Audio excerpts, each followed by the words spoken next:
everything that the plant requires to be able to grow healthy, strong, resilient, and create a premium product is already actually there within our landscape. We just need to be able to support the soil, its microbiome, to actually allow the plants to access those natural native nutrients within the soils. Welcome to Sustainable Tables podcast, Seed to Table. My name's Jade Miles, and we'll be talking with game changers and change makers regenerating food and farming in Australia from the ground up. So today we're excited to be introducing Matt Haggerty, who is the company director at Natural Intelligence Farming, or NIF, as they and we will call it throughout this conversation. He's the son of regenerative farming royalty, and that doesn't get said very often in this country, but he's the son of Ian and Di Haggerty, and Matt is working alongside his folks to expand the reach and the impact of NIF, which is a pioneering force in regenerative and agroecological farming. Ian and Di are founders and directors of Prospect Pastoral Co, and they're co-founders of NIF, and they've been global leaders in regenerative practices for over a quarter of a century. Their innovative NIF methods have enabled them to produce some of the highest quality, nutrient-dense and diverse grain in this low rainfall zones in Western Australia, the Western Australian Wheatbelt. However, due to the lack of proper storage infrastructure, much of their superior grain has been ending up in conventional markets. So with the support of this Good Grain initiative, which is what is putting us in your ears, which is a collaboration between us here at Sustainable Table and Stone and Wood, the craft brew house, NIF plans to build storage facilities that meet safety and food requirements, allowing them to preserve their high quality barley and wheat.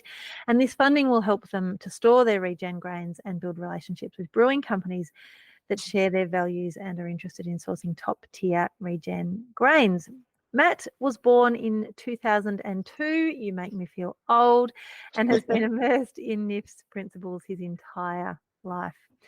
I guess you could say he's had a 21-year apprenticeship and has mastered the state-of-the-art machinery and deepened his connection with the land. His dedication to NIF is unwavering. We'll hear about that in just a jiff, and he's pushing to ensure that NIF produce reaches a store somewhere near you, wherever that may be. His commitment to the ecological and social benefits of NIF's high quality produce really is quite inspiring. Let me stop talking. Let me introduce and say hello and welcome to Matt. Hi, thank you very much for that, Jade. Wow. Oh my God, that was absolute brilliant intro. Appreciate that. So you're sitting inside, it's raining. Yeah, sitting inside at the moment. It's just come down. We've had another 10 mil of rain over the last 24 hours, which has just been brilliant after 40 mil over the weekend. So we're a few happy farmers here at the moment. So it's the autumn break that you guys never really got last year. Yeah, exactly. Yeah, last year was one of our most severe droughts ever on record, with 84 millimeters of rain throughout the season, which doesn't grow too much. But the fact that we've just had close to 60 mil over the last week is just unreal. When I was there last year, it must have been at a similar time to now, and every other farmer in that, what did you say, 80 mils across the whole year was just a dust bowl. But the minute we got to your boundary, we knew we were there because you guys weren't a dust bowl. And you know, it stands to reason, but it would be great to understand what it is that you were doing differently to your neighbours. Yeah, so basically, thanks to, I guess, the hard work Mum and Dad have been putting into over many, many years to, I guess, develop their NIF, or Natural Intelligence Farming principles, which they've been implementing on our property that we're on now, which we've been on for about 10 years actually now. And I guess the basic fundamental principles behind it is actually just trying to restore that microbiome within our soils to really activate and get that natural intelligence that our soils innately have, that have developed over, I guess, hundreds of millions, potentially billions of years. And get our soil systems functioning properly, and the typical things, keep the ground covered and all that stuff, and really just trying to support the soils to work their magic. So biological farming is significantly different to other forms or other practices. Mm. How do you define the difference in just a few words? Oh, that's a tough question to find the difference. Um, we've always kind of defined natural intelligence farming as, integrating nature's intuitive wisdom to produce, premium food, fiber, and beverage production. Um, but compared to a typical conventional system is very much a, you know, add-on type mentality. You need to add on all the inputs to be able to grow your crop. Where I guess for our system, we're more type of mentality that everything that the plant requires to be able to grow healthy, strong, resilient, and create a premium product is already actually there within our landscape. We just need to be able to support the soil, its microbiome, to actually allow the plants to access those natural native nutrients within the soils through the microbes and the throughout the throughout the soil. And so when you do a harvest, what is it that's fundamentally different about your grain? Well, is that on the end product Mm. scale? Yeah, so we've been very fortunate enough over the last 4, maybe 5 years now to have built a really close relationship with a bakery that we've been supplying our wheat to, and we've been getting numerous amounts of feedback from the consumers, just saying that couldn't believe they've been able to eat bread for the first time without having to go to Italy and things like that. And these amazing results coming back of people really just, they weren't too sure what the difference in the product was. But we've been having a lot of our grain tested as well. I mean, coming up, zero chemical residue across our product, where majority of, conventional system grains would be coming up with a lot of residues across their grains. Mhm.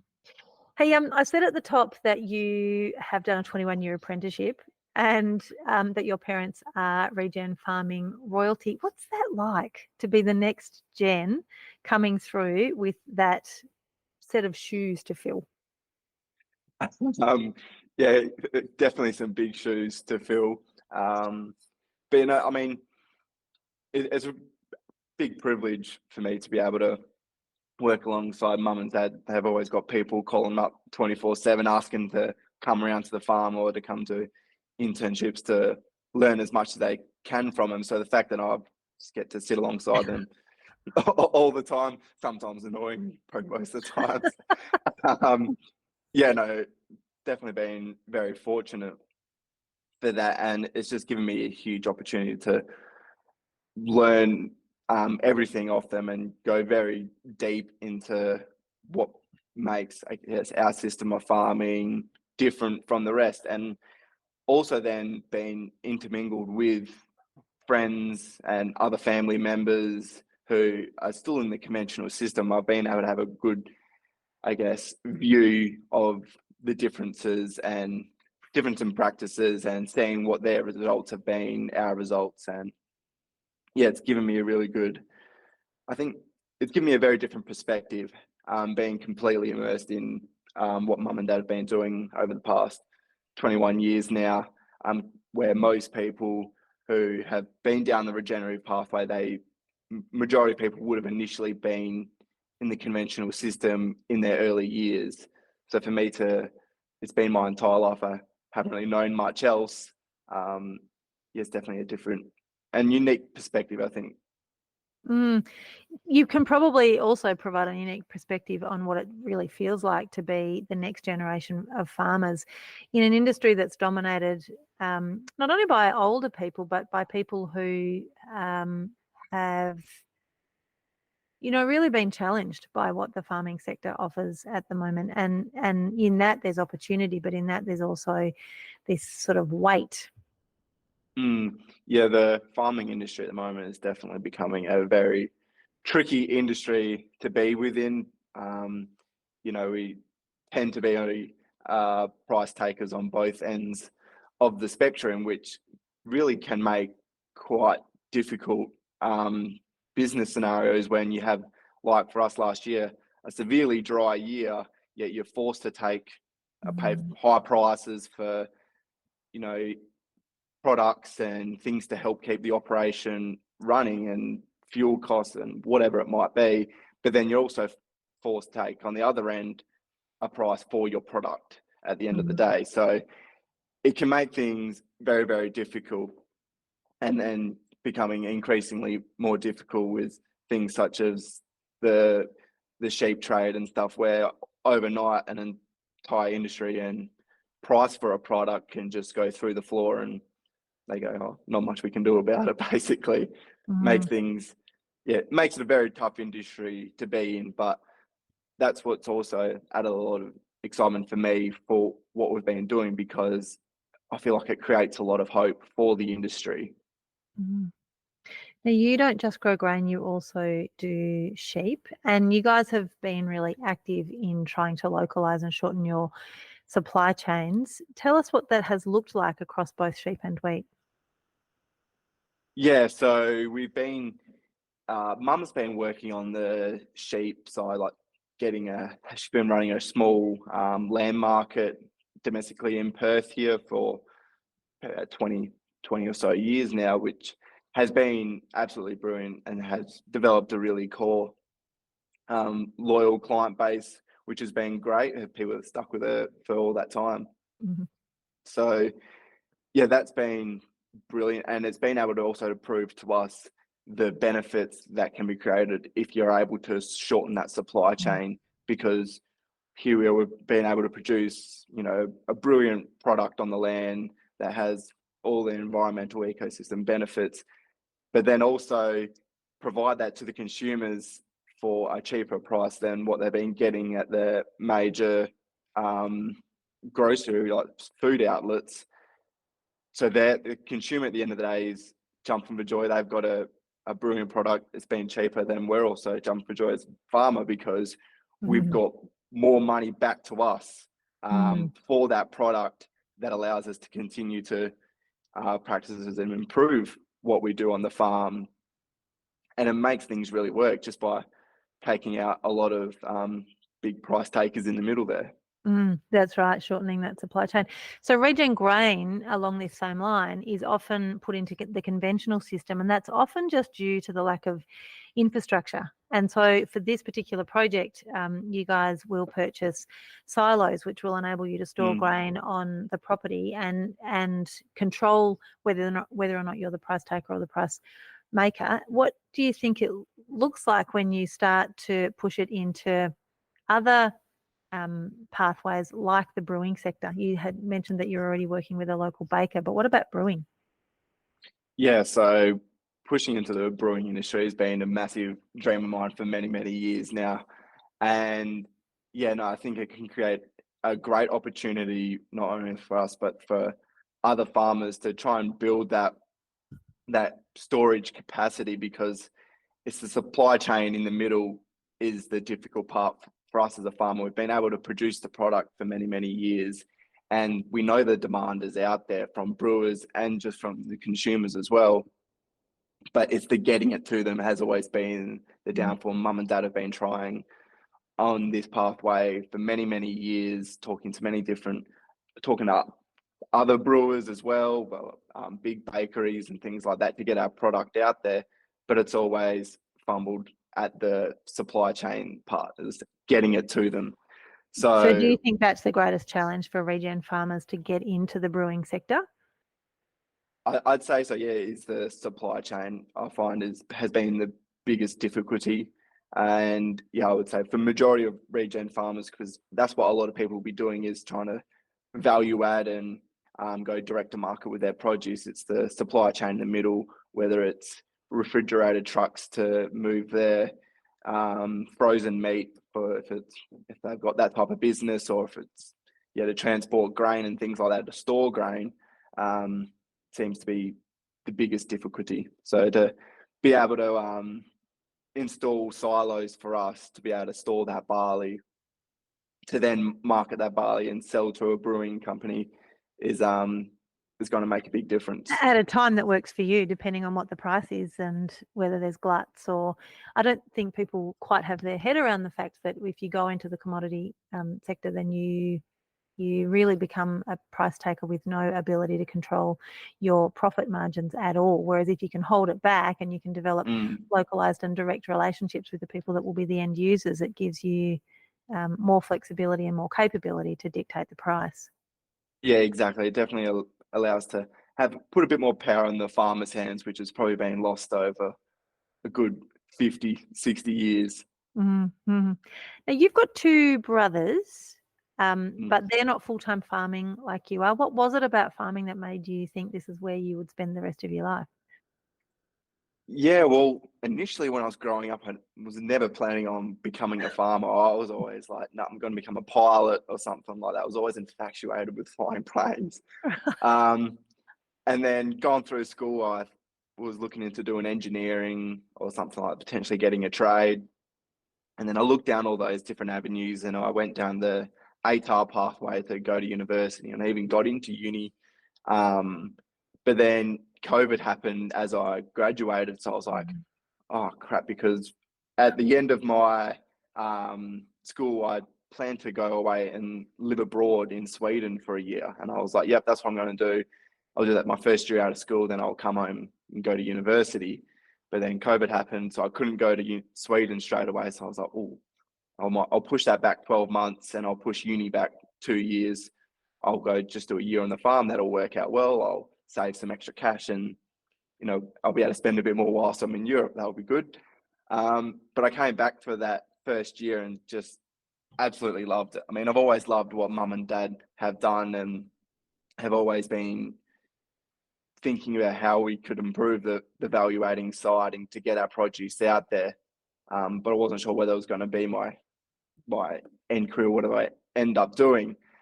And so yeah, when I spent that year on the farm, I just loved it. Loved the lifestyle being out here on the farm and on the countryside, and was able to learn a lot more being alongside mum and dad all day, every day for that entire year about what we do and just learn more of the potential of what was possible. And yeah, soon was like, screw university. I'm not going back. I'm not going to uni. I'm not going back there. Yeah, so I still went and did my year in Sweden, but have come back to the farm after my year abroad and have just trying to go as hard as I can. Ever since. So you've said you're in a really privileged position to be able to stand alongside your mum and dad, who are pioneers of this way of being. What about for those who don't have that opportunity? What advice would you give to other young'uns who really want to get involved in regen farming? I'd say it's just put yourself out there. I mean, these days, regen is becoming a very popular thing. I mean, I remember 10 years ago when I was a kid going to the regen conferences and there wasn't many people there, but now you go to them and there's 400 or so people there, and it's really building a lot of momentum. So there's plenty of different avenues where people can go to not only learn more information, but actually just build those connections with people in the industry, whether it's with organizations such as Sustainable Table or your Regen WAs or your Souls for Lives out there. But yeah, getting yourself in the industry, being able to build those connections. And if it's actually getting into the farming side, specifically someone wants to get into, I've always found that farmers who are farming regeneratively have a very open mindset, and so they're so eager to bring on eager young people to come and learn, because they're very aware that that's the next generation and the young people are the next generation. So the more people that we can bring on board, the better to really kind of take it forward. So I would just say, yeah, go to your local events and just connect with people, network, and just ask the questions, put yourself out there. And I think you'd be very surprised the opportunities that would open up. And speaking of events and putting themselves out there, you have recently stepped into the public speaking circuit. I feel like I'm seeing your face pop up quite a bit. I mean, that's kind of daunting, right? Knowing that there's people in the audience like your mum and dad who have been doing this for decades, and you then jump on stage and tell your story. How does that feel? How does that go? Definitely very, very daunting. I had my first public speaking gig at the Nutrisoil Wormfest in March, I think it might have been. And yeah, I was pacing out back beforehand a little bit. I'm trying to calm my nerves down a little bit.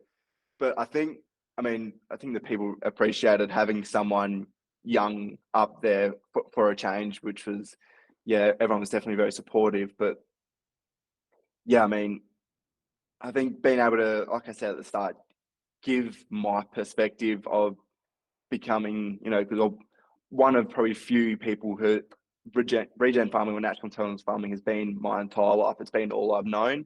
I never grew up in the conventional system initially, and then have learned about regens afterwards. It's been all I've known. So to be able to offer that perspective, I think people were really interested to hear my story, but then also I was able to share of what I've been working on with mum and dad in building and expanding natural intelligence farming. So I think people really enjoyed listening to that, and then just seeing some young people up there for a change, they quite enjoyed. Mm. Yeah, and also you have a bombastic nature that doesn't challenge regen farming, and you're aware that it is complex and that any title that goes ahead of whatever type of farming practice it is that you undertake can pigeonhole you, but you still have this sort of confidence and ease of communication in telling your story. So I think it's really important for people to be able to hear that from the next generation of people who aren't so inhibited by the oppressive culture that can sometimes sit alongside people who are trying to bring change. Yeah, no, definitely. Some people can easily look at it and just try and throw stones and go, "Oh, look at this young kid up there. What would he know?" But yeah, it's definitely just having the confidence just to get up there and tell your story. And if some people may love it, some people may not, but it's definitely not going to stop me from what I'm trying to achieve. So this project will give you a silo, and it will then give you an ability to push into the to the brewing sector, which is ultimately going to result in a craft beer, which I am sure you have experienced a number of. What is your favourite? My favorite beer. Oh, that's a tough one. I've been really weird on beer. I've always been trying to drink the low carb stuff these days. So I, I will admit, I've been pretty basic. I've been all I can get at the local pub is like Han Super Dry or something like that. So it's actually nothing that overly experimentative. But definitely had a few of the Stone and Woods before when I go up into Perth, and yeah, they've been great. What other more craft beers have I had And Perth is before? known as being the home of craft beer in Australia. It has been known the home of the craft beers. There's the Gage Roads new place now in Perth that's been super popular, and they have their beers at the stadium. So I've had a few of the Gage Roads, and they've been great. I think what I really enjoy about the craft beers is they try something different. I know in the more mainstream beers, it's at the end of the day, it's very same taste, but the craft beer industry is definitely what is trying to just more push the boundaries more, which I think have a lot of aligned values when it comes to us in the regen farming space, is just trying to try something different, keep innovating, I guess. Mm. Yeah, be brave enough to try. So if there are brewers out there who are listening and might be interested in using grains from your farm, how are they going to get in touch with you? Best way to get in touch with me is just through my email, which is matthew.haggerty@nifarming.com. And just can start to build that connection and that relationship and see where things can go, because I really want the brewing company that we'll be able to get our beer into is to actually work together and try something new, because I think with our product, it's a completely different product than what it would majority be out there compared to the conventional barley that would be out there.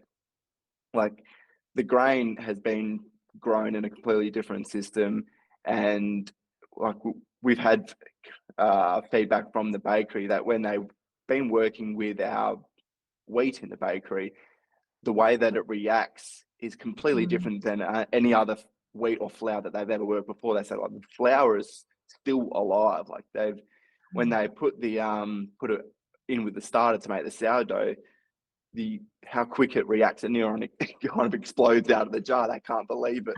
They go.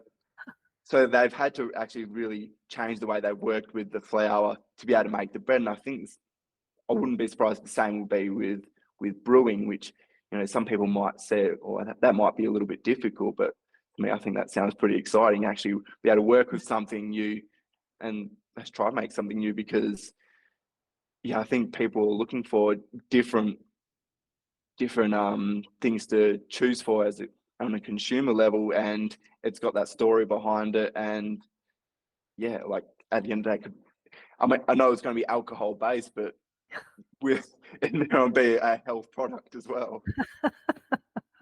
We can walk and chew gum. We can do two things at once. It can be alcohol that's healthy, surely.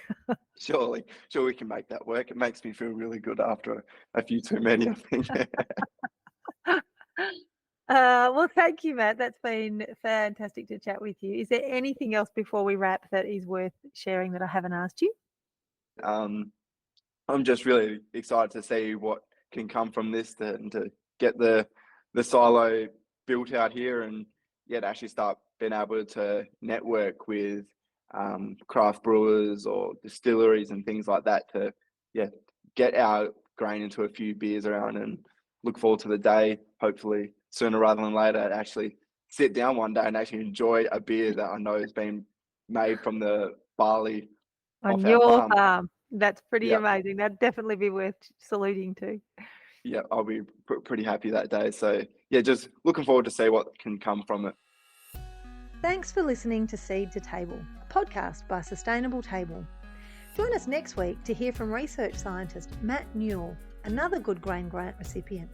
He's trialling out a new kind of perennial grain that has the potential to transform agriculture in Australia as we know it.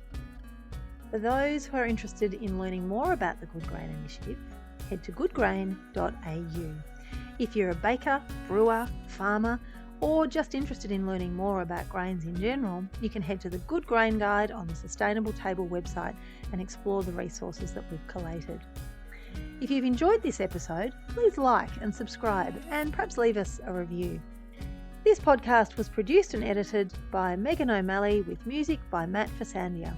Special thanks to Jodie Clark, Jess Eddy, Sam Salmon and Erin Taylor for your support.